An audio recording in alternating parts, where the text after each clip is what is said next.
ঐতিহ্যবাহী প্রত্যেকজনা এলজিবির উদ্যোগে আজকের ইফতার মাহফিলের সম্মানিত সভাপতি শ্রদ্ধেয় বড় ভাই জনাব ফজল কাদের তালুকদার আজকে আমাদের মাঝে প্রধান অতিথি হিসেবে উপস্থিত রয়েছেন। রাঙ্গুনিয়ার কৃতি সন্তান সাবেক ছাত্র নেতা ডক্টর কমরুল আহমেদ বিপ্লবী মহোদয়ের আস্থাভাজন তরুণদের একজন জনাব আব্দুল আলম তালুকদার সাহেব আমাদের মাঝে বিশেষ অতিথি হিসেবে উপস্থিত রয়েছেন।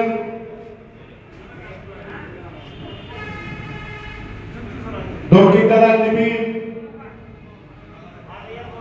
সম্মানিত সভাপতি যুবকদের আইডল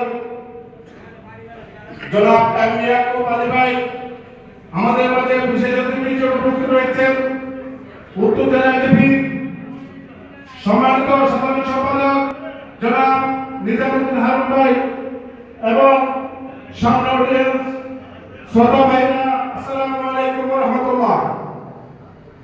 আপনারা জানেন বিগত 17 বছর আমাদের বিভিন্ন কারণে স্বৈরশাসক সরকার আমাদেরকে এই এলাকায় আমরা অনেকদিন ইফতার মাহফিল করতে পারি নাই।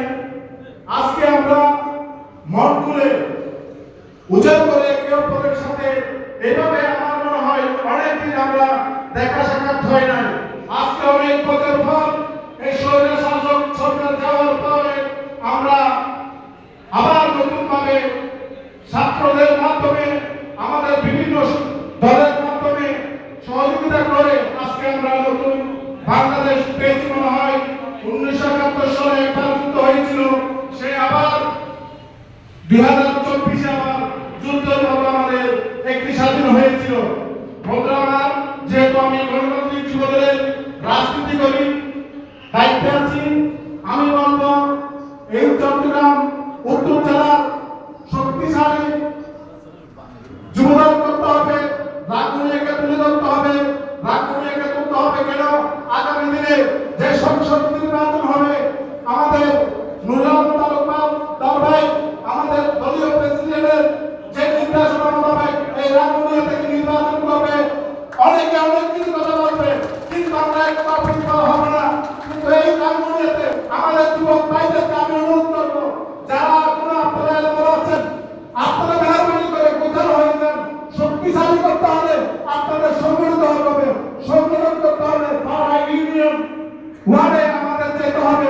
আমি তাই আপনাদেরকে অনুরোধ করবো, এই ওয়ার্ডগুলা রাঙ্গুনিয়া এই বিষয়ভাবে রাঙ্গুনিয়া যে ওয়ার্ডগুলো পড়েছে, ইউনিয়নগুলো পড়েছে, আমি আপনাদেরকে